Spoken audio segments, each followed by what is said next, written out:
Hey, I'm not in my car. Isn't this weird? This is weird. I'm at home because the drive to this gig was long, was 3 hours, and I was driving with another comedian, and I kind of just forgot about the after gig review. Plus it probably would have been a bit awkward. Be like, so this is how I thought I went, and he'd be like, dude, you bombed. No, no, I didn't bomb. It was great. It was in Warrnambool, 90 seats, like sold out, packed to the rafters. It was the Scout Hall sort of setup. People, we're just lunatics screaming into a void. We would, even if you weren't here. It was great. It was awesome because Warrnambool, it's like country crowd, so they're a bit rowdy, but they're also like, they've got some stuff going on at Warrnambool. You know, there's a bit of infrastructure there, so they get like, you know. They get it, you know, more like I can do some impressions and they'll appreciate that.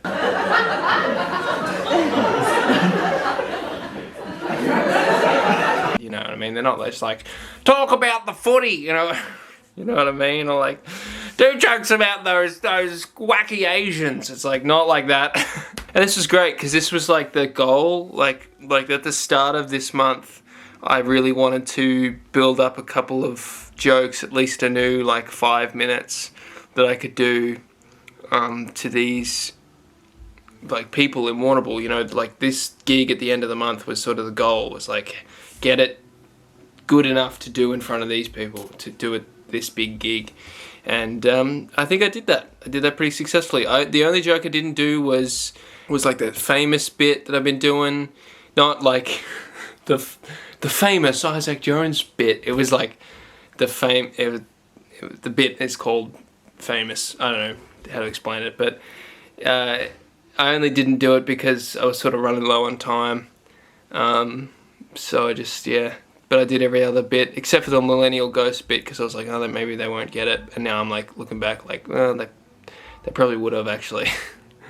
So a couple bits that weren't done, but mostly like I did the Nan's Chickens bit, I did the video games bit, other stuff.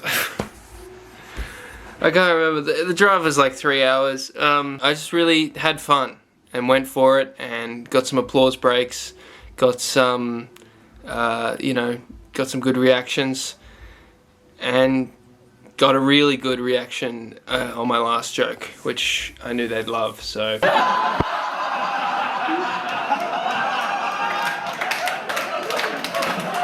I remember thinking the whole time, like traveling there, going like, wow, like if this wasn't this great, there's no way I would be doing this. Like I picked up this other comedian at 1 p.m, gave him a lift, like we drove to the gig, which was 3 hours, and then did the gig, got some food afterwards, drove 3 hours back, and then I dropped him off at 11. So it was 10 hours for 10 minutes. Alright, we both did 10 minutes. 10 hours for 10 minutes. Got paid $70 and a lot of fucking driving. But it was worth it because it was great. It was weird. This has been my goal for like the past month and I wasn't even worried, you know? I wasn't even like worried about, oh, is this gonna go well or is this gonna go shit? Like this is now it's the time to test it out because I've been testing these bits out and I've been writing them and I've been preparing for this. I think that's the key, is like I felt ultimately prepared for this gig, so there wasn't any nerve. The video, the card ran out of space, but I think I was saying something. I think I've been worrying about like why I'm doing this. Like, am I building a new hour just of stand-up, or am I, you know, just doing stand-up while I work on another self-contained sort of theatrical show that I can't really do in like spots? Like, what am I doing? But I think I'm overthinking it. I'm just trying to have fun. And that's what I'm doing. Yippee!